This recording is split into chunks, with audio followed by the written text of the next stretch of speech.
Petit Jornal. Inteligência e irreverência em doses diárias.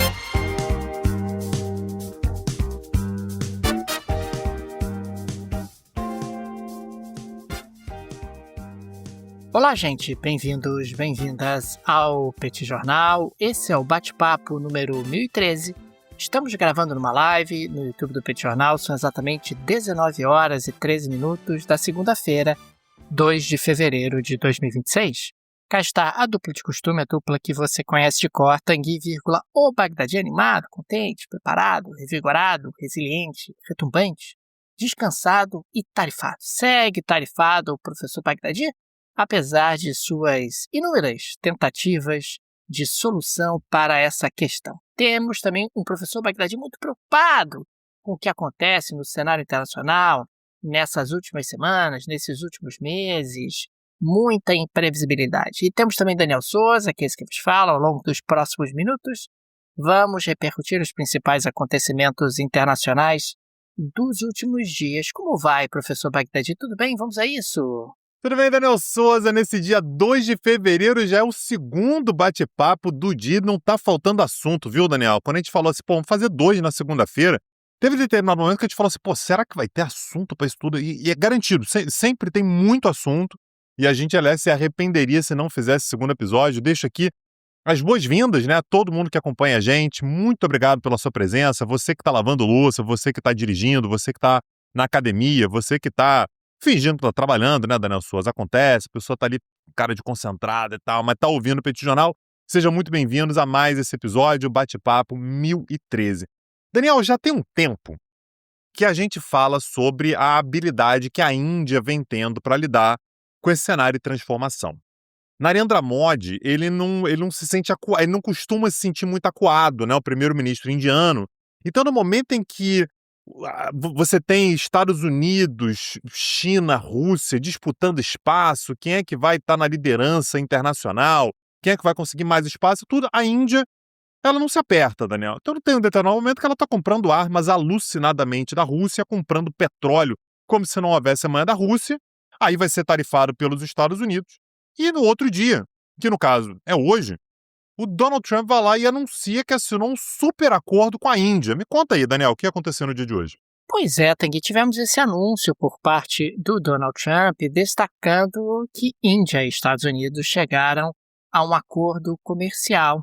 E duas coisas, obviamente, chamam demais a atenção. A primeira delas é que os Estados Unidos reduzirão tarifas sobre produtos indianos de 25% para 18% de forma imediata. 18% é tarifa para chuchu, Tanguy. É muita tarifa, 18%. Inclusive, é sensivelmente maior do que tarifas na casa de 15% que foram alcançadas pelos europeus, pelos sul-coreanos, japoneses, entre outros.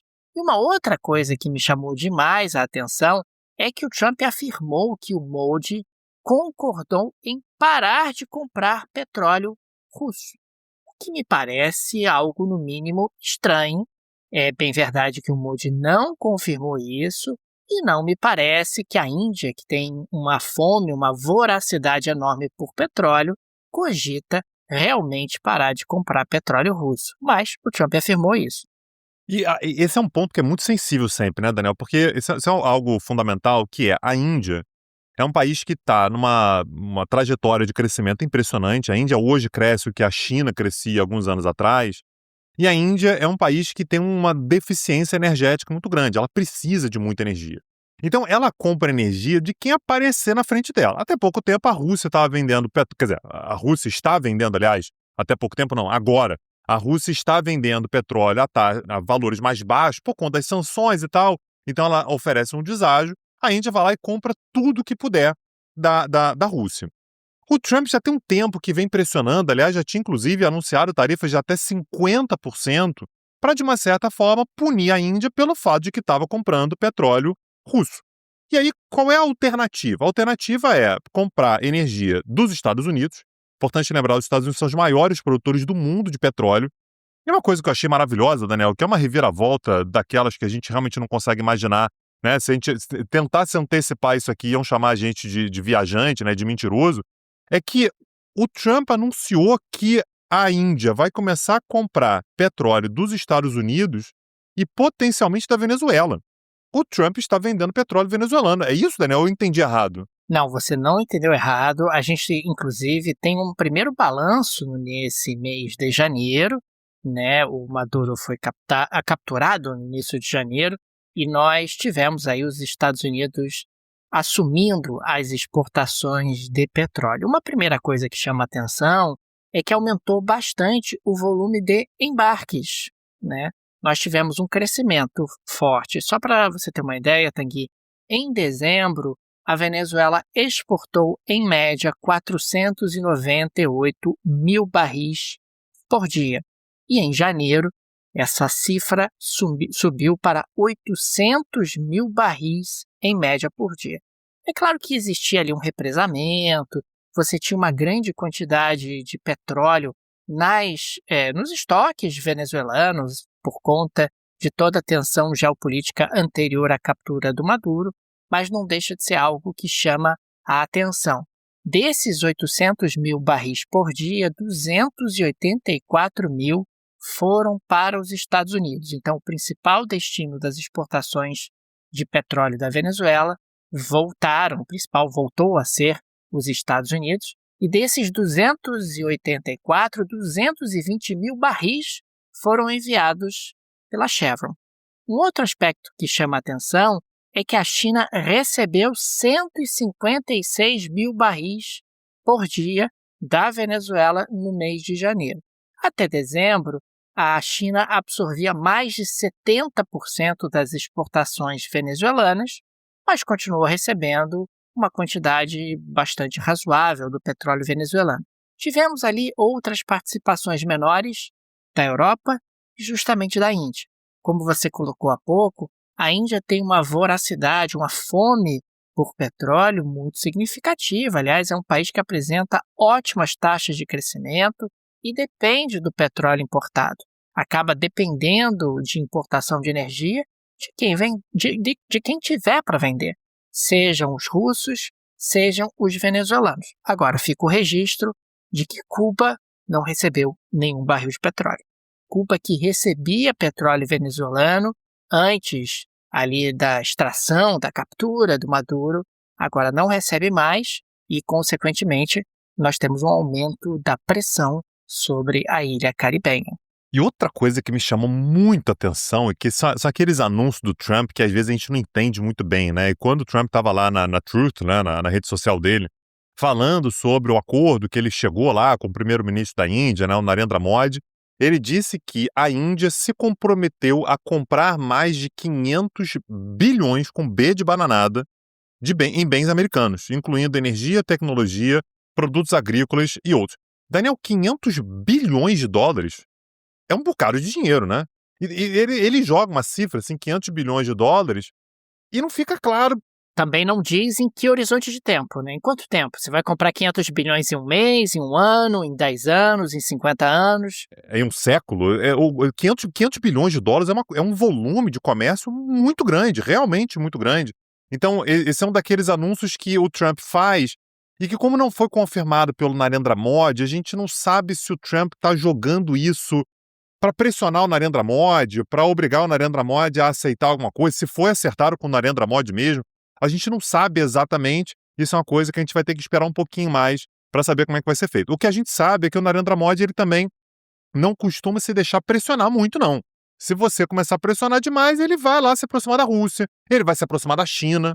O Narendra Modi não tem demonstrado muito constrangimento em se aproximar, inclusive de um país como a China, com quem a Índia tem problemas de fronteira e tal. Então, esse não é exatamente o tipo de questão que abala muito o Narendra Modi. Daniel Souza, quero aproveitar a pauta aqui de Estados Unidos, né? A gente sabe que nos Estados Unidos a questão migratória está sendo muito importante, para te lembrar que talvez você que está nos ouvindo tenha direito a uma nova nacionalidade, uma nacionalidade europeia. Se você souber, por exemplo, que na sua família você tem algum antepassado que tenha sido português, italiano ou espanhol, confere essa possibilidade, porque isso pode te abrir portas muito importantes para o futuro.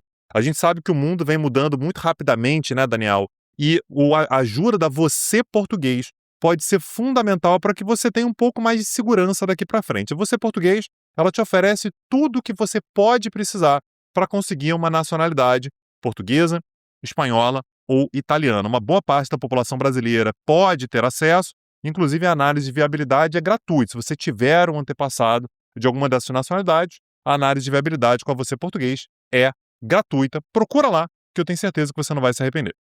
Aliás, Tanguy, nesse último mês, a Você Português concluiu o processo de nacionalidade do Pequeno Souza. O Pequeno Souza agora é oficialmente cidadão português.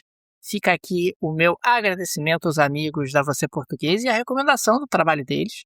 Então, se você tem direito a essa nacionalidade ou quer avaliar um pouco melhor essa possibilidade, link no descritivo. Conheça o trabalho da Você Português. Eu tenho certeza que você vai gostar demais. E eu, inclusive, posso contar aqui a minha experiência pessoal absolutamente satisfatória e bem-sucedida. Daniel, no dia de ontem, 1º de fevereiro, nós tivemos eleições na Costa Rica. Costa Rica, Daniel, é um país pequeno ali da América Central e que se notabilizou muito pela sua estabilidade democrática, né? É curioso, né? Porque ela está ali logo ao sul da Nicarágua, né? E Nicarágua, a gente já falou sobre a Nicarágua aqui várias vezes, né? Tem problemas democráticos muito graves. E a Costa Rica, ela é meio que o oposto disso. A Costa Rica já foi uma ditadura um século atrás. Ela tem um século de uma série de garantias democráticas e tudo. E logo depois da Segunda Guerra Mundial, isso foi de 48 para 49, a Costa Rica aboliu, inclusive, as Forças Armadas. Então, é um país que é meio que um modelo ali na América Central em termos de estabilidade democrática. Como sempre, Daniel, nós tivemos eleições na Costa Rica que aconteceram sem grandes intercorrências e levaram à vitória da cientista política Laura Fernandes, de 39 anos, que conseguiu 48,3% dos votos.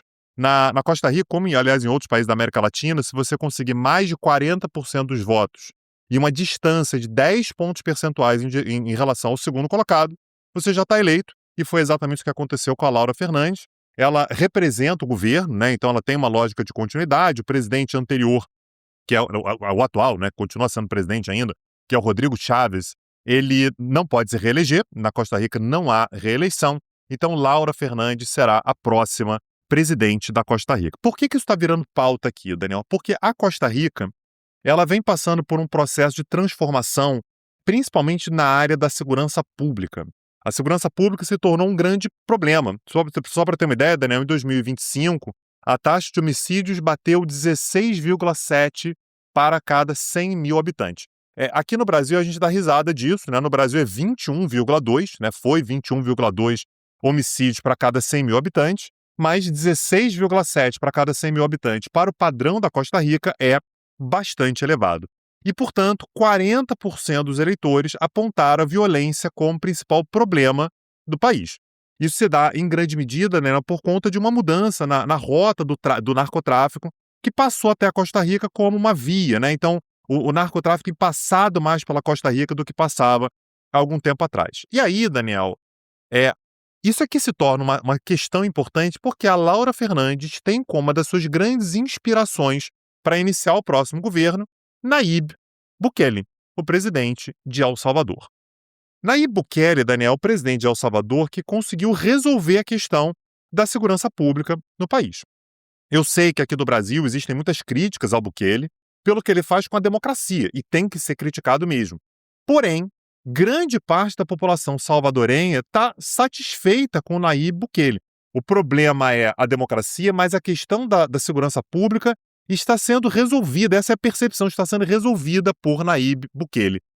A preocupação que se tem na Costa Rica nesse momento, Daniel, é a possibilidade de a nova presidente, a Laura Fernandes, tentar fazer na Costa Rica mais ou menos aquilo que Nayib Bukele fez em El Salvador. Ou seja, em nome da segurança pública, concentrar poderes nas suas mãos. Ela, aliás, conseguiu uma maioria importante no parlamento, não o suficiente para mudar a Constituição, mas uma maioria razoável para conseguir, inclusive, constranger os outros poderes. E isso é algo que vem levantando algumas preocupações, porque ela já manifestou isso abertamente, que o Nayib Bukele é um modelo para a forma pela qual ela gostaria de governar a Costa Rica. Por um lado, portanto, entregar, sim, segurança pública. Por outro lado, subverter, né, erodir determinadas bases democráticas que, particularmente na Costa Rica, são muito bem fundamentadas. Então, vamos ficar de olho na Costa Rica, Daniel, porque aparentemente esse mandato vai ser bastante movimentado por lá, num país que, repito, é um modelo democrático para a região. A Costa Rica sempre foi um oásis, né, Tanguy, de estabilidade na América Central, de progresso, desenvolvimento econômico, de previsibilidade do ponto de vista de regras, de níveis realmente bastante significativos de desenvolvimento humano em comparação com a região. É algo que chama bastante a atenção você ter esse tipo de guinada na Costa Rica, num país tão importante na região Caso se confirme, né? Isso é importante dizer. Aqui a gente está Claro. trazendo aqui possibilidades e tal. O discurso dela, que era muito voltado para o Nayib Bukele, a gente vai ter que analisar. A guinada não aconteceu ainda, mas me parece, né, Daniel, que é importante a gente ficar atento ao que pode acontecer. E quando você tem tanto apoio popular, Tanguy, é sinal de que se não vai acontecer agora, acontecerá um pouco mais para frente. Quer dizer, você já tem esse processo em gestação, digamos assim. Avançando para a próxima pauta, Tanguy, eu queria registrar um complemento de uma pauta que nós tivemos há alguns dias aqui no Petit Jornal. Eu registrei aqui no Petit Jornal que o Japão tinha iniciado uma operação para coletar lama do fundo do oceano rica em terras raras, que a operação tinha sido iniciada, e hoje nós tivemos o anúncio de que a operação teve êxito. O Japão conseguiu perfurar e recuperar sedimentos marinhos profundos ricos em terras raras. A extração ocorreu a quase 6.000 metros de profundidade, fato inédito no mundo. E o objetivo desse tipo de operação, claro, é reduzir a dependência da China no fornecimento de terras raras e construir cadeias de suprimentos resilientes para esse tipo de insumo absolutamente importante para o Japão, né? Esse seria, inclusive, um primeiro passo importante na construção de toda uma cadeia produtiva nesse segmento. A primeira-ministra japonesa, Takaichi, chamou a operação de, abre aspas, primeiro passo rumo à industrialização, fecha aspas, e aqui, claro, ela está fazendo referência a um outro tipo de industrialização, a industrialização envolvendo os diferentes segmentos da cadeia de terras raras. E ela também destacou a necessidade de evitar a dependência excessiva de um único país, o que acaba sendo algo super importante dentro de um contexto onde China e Japão estão experimentando aí um tensionamento adicional. Claro que a relação entre China e Japão nunca é boa, mas nesses últimos tempos o relacionamento tem se tornado ainda mais difícil. De qualquer maneira, Tanguy, a gente pode observar uma nova fronteira. Da mesma maneira que existe extração de petróleo em águas profundas, muito provavelmente, ao longo dos próximos anos, teremos extração de terras raras em águas profundas, no fundo do oceano e potencialmente também minerais críticos. É claro que os japoneses ainda vão avaliar a qualidade do que foi retirado, do que foi removido, ainda vão fazer estudos adicionais para entender a viabilidade desse tipo de empreitada, mas de qualquer maneira é algo que chama demais atenção dentro de um contexto onde o mundo está ávido por terras raras. A busca por esse tipo de insumo no fundo do oceano, em águas profundas, me parece que é uma tendência meio inescapável. Daniel, como próxima pauta, eu queria falar sobre algo que a gente falou hoje de manhã, né, no episódio que a gente gravou hoje mais cedo, no Bate-Papo 1012. Eu comecei o episódio falando que Irã e Estados Unidos aparentemente estavam ali abrindo uma via diplomática, né? Os Estados Unidos vêm mandando armas, né, para o Oriente Médio, então o mundo estava meio preocupado com a possibilidade de um novo ataque norte-americano ao Irã. A gente já falou sobre, né, a gente viu isso acontecer em junho do ano passado. E eu disse aqui que, assim, tanto o Irã quanto os Estados Unidos estavam mostrando os músculos, mas ao mesmo tempo abrindo uma via diplomática para, de repente, negociar e tentar contornar qualquer coisa mais grave que possa acontecer. Pois bem, Daniel, dito e feito, hoje foi anunciado que Estados Unidos e Irã vão retomar as negociações acerca do programa nuclear iraniano, numa conversa que vai acontecer nessa sexta-feira agora, dia 6 de fevereiro, em Istambul, na Turquia. O objetivo é exatamente garantir que você tenha negociações, que você busque possibilidades, e as conversas elas vão ter como principais representantes, claro que não apenas, mas principais representantes, o Steve Witkoff, o enviado especial dos Estados Unidos. Aliás, o Steve Witkoff, Daniel, esse aí tá trabalhando, viu? Onde tem que mandar alguém, o Trump manda esse camarada, viu? Para onde for, esse cara lida com Ucrânia, esse cara lida com Israel e Gaza, esse cara agora está lidando, inclusive, com Irã e os próprios Estados Unidos. E do lado iraniano, o chanceler, né, o ministro das Relações Exteriores, o Abbas Araghchi. Alguns outros países devem participar também, na função ali de facilitadores, a Turquia, naturalmente, é anfitriã do encontro, assim como a Arábia Saudita, Egito, Catar e Emirados Árabes Unidos, estão ali para tentar encontrar uma forma e tal de garantir que as conversas elas continuem acontecendo. Os Estados Unidos já impuseram 3 condições para retomarem plenamente o diálogo. Querem que esteja na mesa enriquecimento zero de urânio no Irã. O Irã precisa parar todo o enriquecimento de urânio e o Irã não se sente muito confortável com isso, né? A ideia de parar completamente o enriquecimento de urânio não é muito confortável e tal, mas o Irã abre a possibilidade de um enriquecimento zero desde que haja um grande arranjo internacional, um consórcio, para que o Irã tenha acesso ao urânio enriquecido. Beleza, eu não vou enriquecer, mas eu preciso ter acesso ao urânio enriquecido. Lembrando, ter um programa nuclear é algo lícito, não é um crime. O Brasil tem um programa nuclear, né, Tanguy? Claro, o que você não pode é ter bomba nuclear. Ter bomba nuclear, de fato, é proibido para alguns países, né? Tem 5 ali que podem ter legalmente, enfim, isso é uma outra questão. Mas ao Irã é proibido ter ogivas nucleares. Então, o que o Irã está dizendo é: eu aceito não enriquecer urânio desde que eu tenha acesso ao urânio enriquecido. Os Estados Unidos também exigem limites ao programa de mísseis balísticos do Irã. Isso é algo a ser negociado e tudo. Assim como o fim do apoio iraniano a grupos aliados na região. Então, os Estados Unidos também exigem: olha, Irã, para a gente poder negociar qualquer coisa aí e tal, você tem que parar de ajudar Hamas, Hezbollah, os Houthis, né, e outros grupos menores que existem por aí, tudo isso a ser negociado. Então o Irã está demonstrando uma certa flexibilidade no momento no qual o Irã está muito enfraquecido. O Irã não é hoje o mesmo que foi algum tempo atrás. Israel aproveitou todo o cenário ali de Gaza para tentar liquidar de uma vez por todas, né?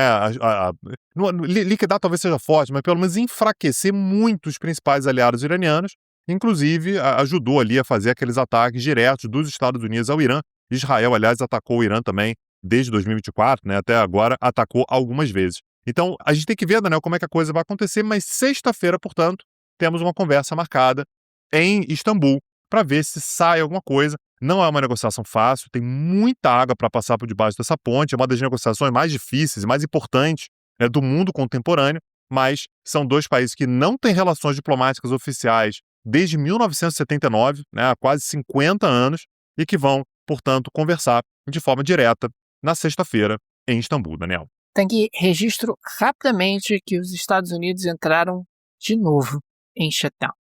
Né, nós tivemos aí na virada agora do mês de janeiro para fevereiro, o governo dos Estados Unidos em impasse, uma vez mais, por conta da falta de um consenso no Congresso.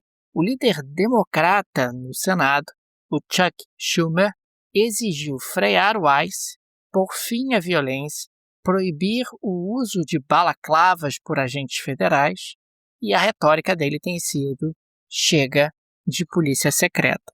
Esse se tornou aí um elemento absolutamente sensível, ainda mais depois do que nós observamos nas últimas semanas, e especialmente na cidade de Minnesota.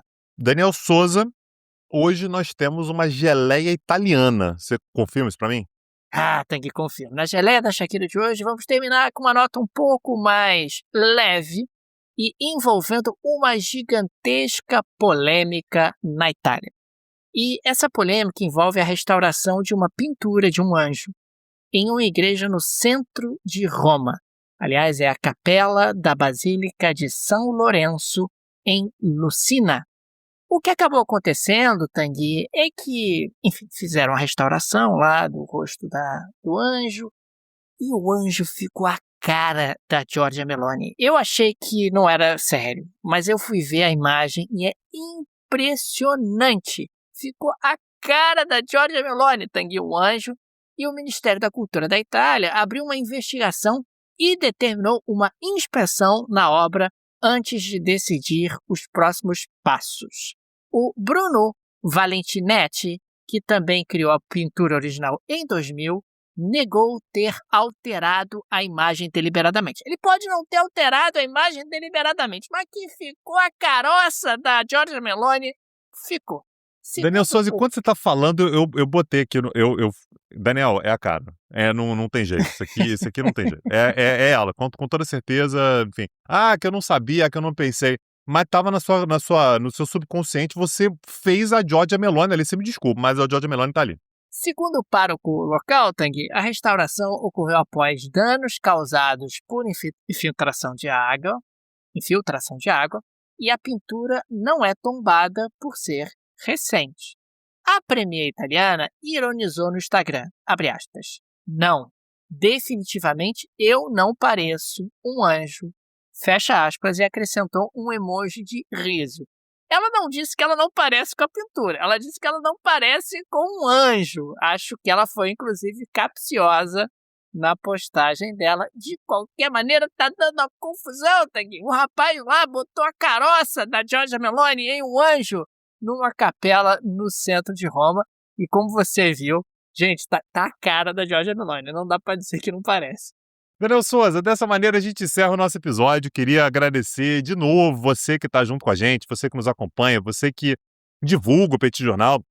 Deixar aqui um pedido, a gente está quase chegando a 70 mil inscritos no YouTube do Petit Jornal. Se você está ouvindo a gente, confere lá se você já está inscrito. Às vezes você recebe a live, por exemplo, mas não está inscrito ainda. Você que está ouvindo a gente pelo podcast, se inscreve lá no YouTube também. Para a gente isso faz muita diferença. Aliás, se inscreve também no podcast, né? Dependendo da plataforma que você utilizar, você pode assinar, você pode dar 5 estrelinhas. Isso faz muita diferença pra gente. E deixa o convite também para você conhecer o projeto do Petit Cursos. Acesse lá petitcursos.com.br. A gente tenta tratar todas as semanas sobre os assuntos mais relevantes do mundo, com espaço para mais contexto, para gráficos, para história, né? Tá tudo lá. Acesse lá petitcursos.com.br. Fica aqui também o nosso agradecimento aos apoiadores e apoiadoras do Petit Jornal, vocês que ajudam a manter o nosso projeto de pé. Fica o nosso carinho, o nosso abraço, o nosso muito obrigado a cada um de vocês. O Petit é uma mídia pequena, não tem aí o suporte de um conglomerado de mídia, nem de uma grande produtora, é um produto bastante artesanal e por isso a ajuda de nossos apoiadores e apoiadoras é tão fundamental e fica aqui o nosso agradecimento a cada um deles. Fica também o convite, se você gosta do nosso projeto, se ele faz diferença na sua rotina, considere nos apoiar. No descritivo desse episódio tem várias alternativas. Tem a chave Pix, uma forma prática, instantânea de apoiar o Petit Jornal. Dá inclusive para ativar o Pix recorrente, chave Pix no descritivo desse episódio. Temos também o link do Apoia-se, o link do Patreon. Tenho certeza que uma dessas alternativas será confortável para você. É isso, Daniel Souza. Amanhã estamos de volta. Um abraço, até a próxima. Valeu. Tchau, tchau. Petit Jornal. Inteligência e irreverência em doses diárias.